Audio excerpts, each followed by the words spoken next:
Est-ce que je suis déjà engagé sur un service pour le Seigneur?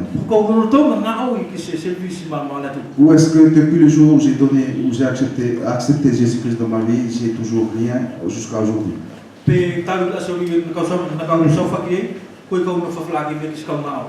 C'est vraiment des bonnes questions à poser pour s'examiner soi-même, pour savoir où j'en suis. Si mon maître est venu pour servir, alors combien de plus fortes raisons que je dois encore servir? Je suis là pour servir. Quand on prie le Seigneur, on chante beaucoup de louanges envers le Seigneur. Mais est-ce que nous on chante aussi beaucoup de louanges aux frères et sœurs? Ou est-ce qu'on loue seulement le Seigneur, mais on critique les frères et sœurs? Le service pour le Seigneur, ça compte sur toute chose. Si je sers le Seigneur, je dois servir aussi les frères et sœurs. Si j'aime le Seigneur, je dois aimer aussi les frères et sœurs. On ne peut pas dissocier ces choses-là. On ne peut pas aimer le Seigneur avec tout notre cœur et aimer nos frères et sœurs s'ils nous font quelque chose de bien. On doit suivre l'exemple de Jésus-Christ. Il a tout donné sa vie sur la croix pour beaucoup. Il n'a pas donné sa vie seulement à ceux que nous, on peut considérer gentils. Mais il a donné aussi aux pires. Comme nous aujourd'hui. Paul lui-même aussi, il avait témoigné de son état. Il a dit aussi ceci, que par la grâce de Dieu, il a été sauvé. Lui qui était le pire de tous les pécheurs. Et c'est comme ça aussi que le Seigneur nous a vus pour nous-mêmes. Nous étions aussi des pires de tous les pécheurs. Mais par amour pour nous, il nous a sauvés. Et nous devons agir ainsi aussi envers les autres. Nous ne devons pas choisir nos copains, nos amis,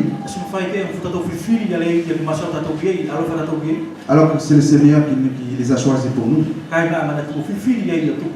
Je n'ai pas choisi de devenir le frère de Romano, mais c'est Christ qui nous a choisis pour devenir frère. Et je dois l'aimer comme Christ m'a aimé. Je dois l'accepter comme Christ m'a accepté. Je dois le servir comme Christ aussi nous a servi. Le chrétien a été appelé pour servir en attendant le retour de Jésus-Christ. Nous devons se mobiliser pour servir le Seigneur dans son Église. Comme on disait aussi dans l'épître de Paul aux Corinthiens, nous devons bâtir ensemble ce temple. Et si nous bâtissons ensemble ce temple, selon l'ordre de l'architecte qui est le Saint-Esprit, et je pense que toute chose concourt au bien de ceux qui aiment Dieu.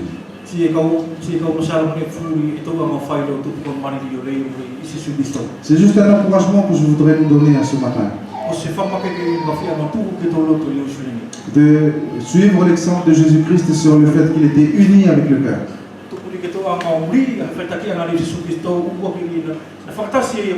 Et Paul aussi, il combattait aussi ce thème-là, cette pensée-là à travers les Corinthiens.